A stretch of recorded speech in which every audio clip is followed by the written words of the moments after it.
And we are joined now by Sooner Athletic Director Joe Castiglione. Good morning, boss. Toby, how you doing, man? I'm great. How are you, sir? I'm excellent. I really am. And I got to have a 10-second call with TJ, so at least I heard his voice live. That's enough. That's plenty. About that was way too much. 8 of me. more seconds than you should be subjected to. Sorry. Well, we got a lot to talk about. It's good to be on with you both again. Oh, we're thrilled. We're honored to have you on, sir. Let's start here. The executive order issued by Governor Stitt last week. I need to understand it better, and maybe the listeners do too. So what does the executive order do, and what does it change about NIL in the state of Oklahoma? Well, we'll explain why we're doing this, but the key point is it allows the post-secondary schools in the state of Oklahoma to help fund the NIL efforts of their program with through the athletic department. So athletic department dollars, as long as they are not state-appropriated funds. Of course, in the case of our university here at Oklahoma, we've talked about this many times. Our athletic program is totally self-sustaining. So we don't have any state-appropriated funds that go to athletics. We don't have any institutional subsidies that go to athletics, nor do we have student fees that help fund athletics. We have to generate every dollar we spend in some form or fashion. So we are clear of any kind of issue there. As you know, we've been dealing with this period of disruption since July of 21. And it has evolved in a very clunky, bumpy, unstructured, unregulated type of way. And we said way back that it's going to be messy for quite a while until we can get some level of structure. We tried, meaning the NCAA tried to have some structure before name, image, and likeness became possible for all institutions. As you know, some states were already passing laws to make it so. But since then, we've been operating with guidelines that continue to evolve, coming from the NCAA. But the marketplace is evolving way faster than any of the legislation that can keep up with it. And so we've seen everything from what NIL was supposed to be, allowing athletes to capitalize on their name, image, and likeness, and do that in an organic way, to the formation of collectives, which has, evolved to candidly just creating an element of compensation for athletes that is not necessarily following a market, but the market itself in college athletics is what it is. And so if you're going to be part of competing, you have to do what you have to do to have a strong NIL program. And we have. We have been fortunate that generating some of the revenue gifts, we have subscriptions, variety of experiences, variety of things that generate revenue so that NIL can happen. But it's not keeping up. And the reason it's not keeping up is this year especially has exploded.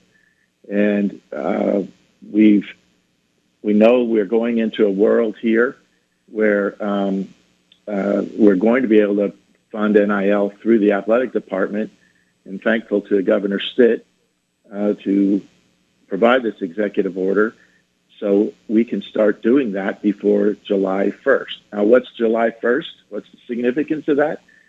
That's when we expect the provisions that were developed through the settlement of a class action lawsuit on another subject to allow us to pay athletes. And in that particular role, there are many elements to that, but we will be operating with each school having the opportunity to share up to $20.5 million of a budget or a rev share number with their athletes, and the institutions will decide how they want to share that with their athletes in various sports. So that's going to happen here in less than 6 months if the judge approves the settlement. And so we're waiting on that to happen. But we have the needs now. We have new athletes coming in at mid-year. We have athletes that we were retaining. We certainly have athletes in sports that are competing now in this winter and spring semester that were part of NIL agreements that were developed in the past year. But we have to get ready for the new year so we can now help fund that. We're not the first state to do it, Toby. Georgia and Ohio passed or had an executive order much like this, and Illinois, California, and Virginia all have also gone to their state to get some additional help, and we know there are several other states that are in the process of doing this very same thing. Now, why? The last thing I'll say, and you ask some more questions, but now people who want to be involved in NIL, but for whatever reason feel comfortable doing it, or they weren't interested in doing it because they couldn't get tax credit for making a contribution to a collective. The IRS ruled that contributions to collectives are not tax deductible. Well, now people can do that by giving directly to the athletic program, and I'll talk a little bit more about that. So that's in a nutshell a bit of an overview, and happy to answer any specific questions. So, okay, so starting now, NIL payments can be made directly from the OU Athletic Department in addition to One Oklahoma. How does this impact One Oklahoma? Well, it allows us to help send some money to One Oklahoma, and they contract with the athletes. Gotcha. In the future, we can. We're not permitted to do that yet, but now we can provide funding to One Oklahoma, just like many of our fans have done through the past years. As you know, we've gone through an iteration. There have been several collectives out there since July of 2021. We launched this version of One Oklahoma this past summer. And we have a vision of what One Oklahoma is going to be post July 1st, but and they're also working on developing that vision right now. But for the moment, the approach is to be able to help fund One Oklahoma, and they in turn help the athletes directly. We are not yet permitted to pay an athlete directly. So in essence, the athletic department now can become a major donor for One Oklahoma. That's correct. Yeah. And theoretically significantly increases the amount of money available to our athletes or to pursue athletes. The revenue share that we are expecting on July 1, what do you think the impact of that is going to be on this whole world going forward? How are things going to look differently going forward in your mind starting July 1 in collegiate athletics? We'll be operating within a capped environment. And that's unique because this world has not operated in a capped environment per se. You know, the cap isn't something developed by rule, or in this particular case, by a court order. The cap is just limited to, it only gets limited to what individual institutions can generate from their fan base. And that has, and you know, people can give to what they want to give. That's their choice. But in this particular world going forward, each institution is going to have up to the same amount of money to distribute to their athletes in a manner they so choose. They don't have to distribute up to the cap, but many will choose to do so. In addition, there are some rules that are changing that will allow more scholarships to be offered in certain sports, where, some sports, take baseball for an example. They're more like baseball, but just baseball as an example. They're limited to a 11.7 equivalency of full scholarships. Don't ask me why they settled on a 11.7 instead of rounding it to 12, but that's another one of the classic NCAA type moves that's been in place for probably a couple decades now. But we'll be able to increase scholarships. So that has also been a negotiated change under this settlement. But if new scholarships are given, it has to count against the cap. So for every dollar of new scholarship that's given to an athlete, it counts as part of the share of $20.5 million, or at least at this point in time. That's what's set up. In any event, it's still going to mean something good for athletes going forward, as it has been for athletes in many years over the past, as rules have been either eliminated or modified in the best interest of the athletes. So that's one change, but there'll still be the opportunity for businesses or other endeavors to have athletes involved and be able to get them, additional dollars through true market value deals. And you see quite a few of them around Oklahoma. In fact, Oklahoma has had some of the most creative anywhere in the country and have become kind of a standard bearer for it. One of the car dealers very well, I don't know if I'm permitted to say who they are. Fowler. Fowler's a great advertiser of ours. Yeah, their stuff's, everybody's been looking at that.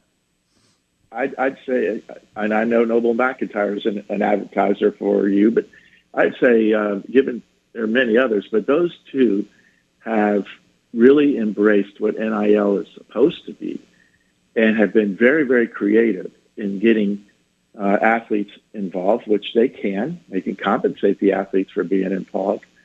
And they're the actors in what essentially becomes their commercials instead of paying somebody else to do it. And so they've been great examples, and there are more coming, how businesses could be involved even after July 1st in an NIL space.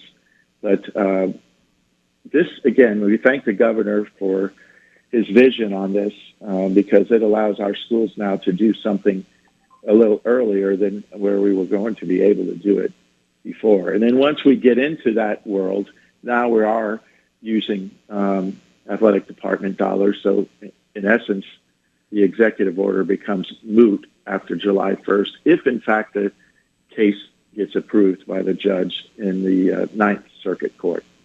So just to follow up on what you were just saying, so $20.5 million starting July 1 will be for the entire athletic department, not just football, for the entire athletic department, correct? That's correct. That is correct.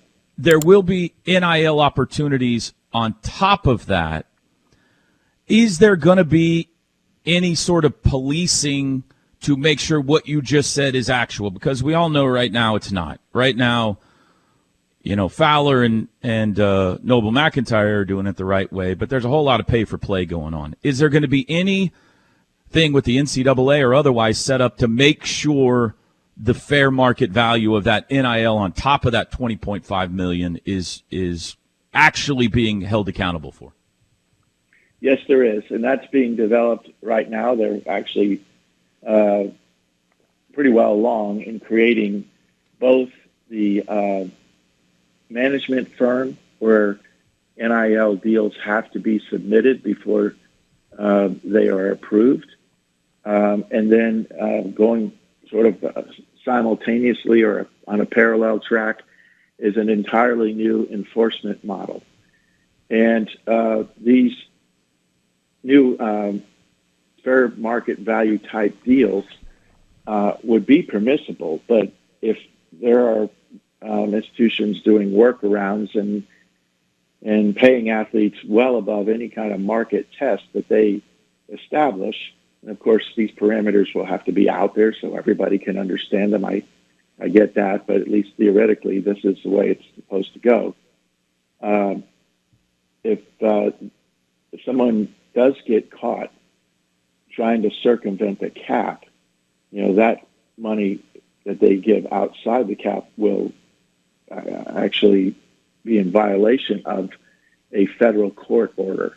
And it's not going to be like an NCAA rule where it takes 5 or 6 years to figure this out. Because all of us practitioners say, if we don't have a strong enforcement program to this, then it doesn't work at all. Sure. And it has to be a swift analysis, and the punishment has to be severe. And I think, and they haven't dictated what those are, but you're talking about probably 7-8 figure fines and elimination from the college football playoff. Wow. And maybe more severe than that, because it's supposed to determine those that are trying to work around the cap. Now, let's all realize we live in a world with lots and lots of skeptics, cynics, critics, and candidly, people who understand this from a legal point of view that can actually present some very logical challenges to that line of thinking. And so it remains to be seen, how this is going to unfold. I've said this publicly, Toby. I don't believe we get to a structure that we can depend on long term until we have either the federal assistance, so Washington developing a law, or a collectively bargained solution. And even the Washington support may allow us to create a limited collectively bargained solution, so that both sides are agreeing on what the structure is. The other part that we really don't have right now is a sustainable contract. In this past year, we've seen legal resistance, and then lawsuits, and then court injunctions to prevent us from even enforcing a transfer rule. So we're, as you've seen in football, we're going through this right now where it's basically unlimited transfers. I hate to say it, but you're going to see some schools that had people transfer in at mid-year and go through the spring, and we have a second portal. They may end up being in the portal after the spring. None of us 100%. Like it. Yeah. We don't like it at all, but there's no way for us to prevent it at the moment.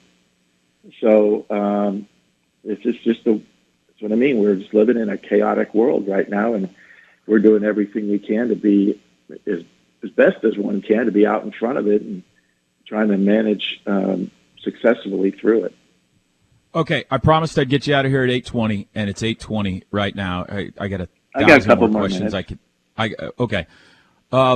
We did have a texter this morning that wanted to know about the new arena. Where do we stand right now on the pursuit of that?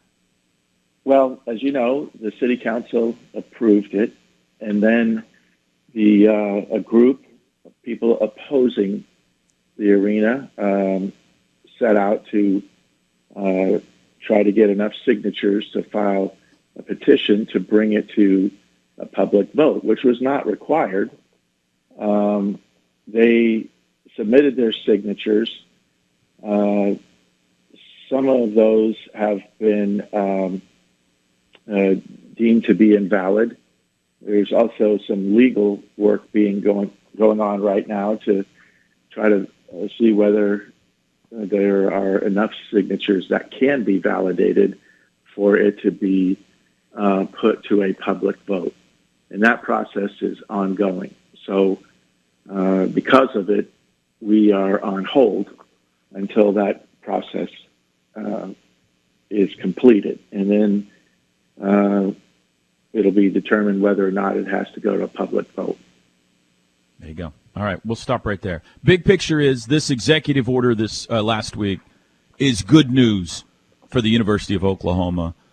For the next 6 months until July 1 hits, it gives you a bit of a leg up, or in some cases evens the playing field for OU with Georgia and Ohio. Correct? Correct.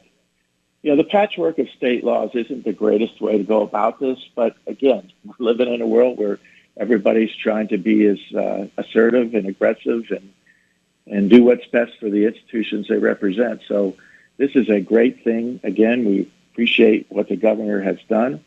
It actually, I think, really helps our donors or fans who want to get involved and help directly support the athletes in our programs. They can give it now to the Sooner Club, in particular, the Inspiring Champions Fund.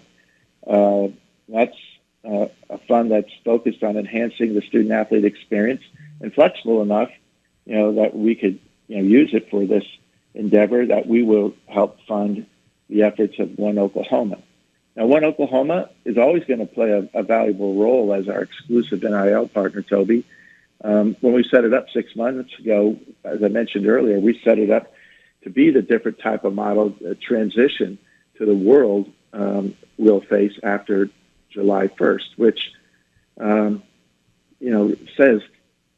should say to our fans, it's not the traditional collective that's been, it's the collective that should be. And that's what's going to be more like a marketing agency for our athletes, connecting them with businesses and opportunities that benefit the athletes and the use of their NIL. So just another step for us to equip our athletes to take advantage of NIL opportunities. So, but for the time being, they're serving and are directly creating the agreements for the athletes. And so we are going to use any of the funds that people can convey through the university to support them. And so that's a tax-deductible contribution. Yeah. It counts for priority points, so it's going to really help people who have been not really sure how to get involved. They can get involved now. And there's still monthly subscriptions and other ways for businesses to get involved through One Oklahoma, but this is the new one, and we're excited to connect with our donors to help make it happen. Great information. I feel smarter because of this conversation. We might have to consider going back to our weekly chats with the birds, Joe, because people are just rolling in with questions for you right and left, and you got important meetings to get to and stuff. So maybe we can get you on again sometime soon and ask you about baseball stadium and all kinds of stuff like that. Well, Toby, I'm always happy to do it. That's why we spend the time answering everybody's questions that we can get to. Thank you, Joe. Appreciate it. Have a great day. I'll see you tomorrow night. You too. Thank you. Appreciate it.